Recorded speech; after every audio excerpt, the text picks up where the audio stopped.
Behind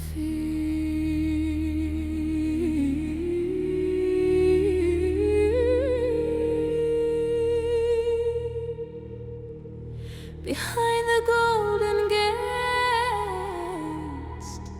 she spoke to kings as an equal, and silence carried every command.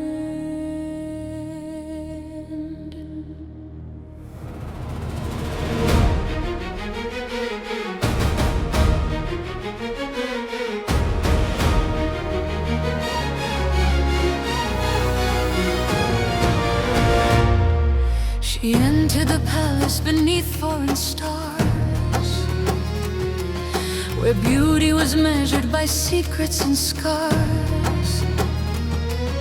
No army behind her, no banner unfurled, yet fire in her eyes could command half the world. She walked through the chambers where promises died, with patience as armor and pride at her side, while others surrendered their names to the throne. She guarded her soul and made power her own. She learned every language that ambition could speak, the strength of the silent, the fate of the weak. A letter could travel where armies could not, and kingdoms remembered each word that she wrote.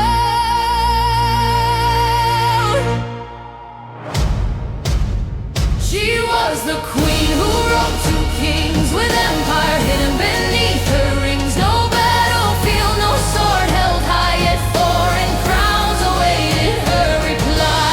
Safiye Sultan, sovereign flame, the palace whispered her forbidden name. Through silk and shadow, through blood and stone, she built an empire behind the throne.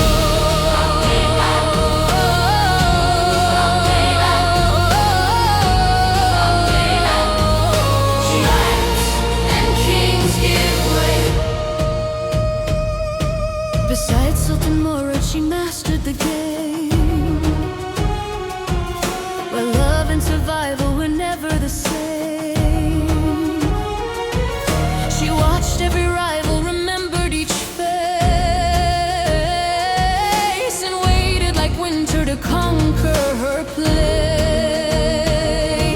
Then Mehmed arose and the drums filled the air. The mother of empire was already there. The title of Valide crowned more than her name. It placed in her hands the machinery of reign. Ambassadors entered with silver and gold, but none could discover the thought she controlled. She smiled like a promise, she watched like a hawk, and nations leaned closer whenever she talked.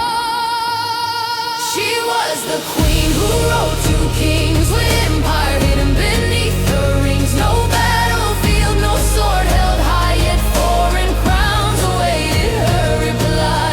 Safiye Sultan, sovereign flame, the palace whispered her forbidden name. Through silk and shadow, through blood and stone, she built an empire behind the throne. They judged her by jewels, they measured her grace. They never understood the power in her face. They called her ambitious as though it were shame, while men burn the world for a fraction of fame. She needed no mercy from chronicles written by men, for every locked chamber would speak of her again.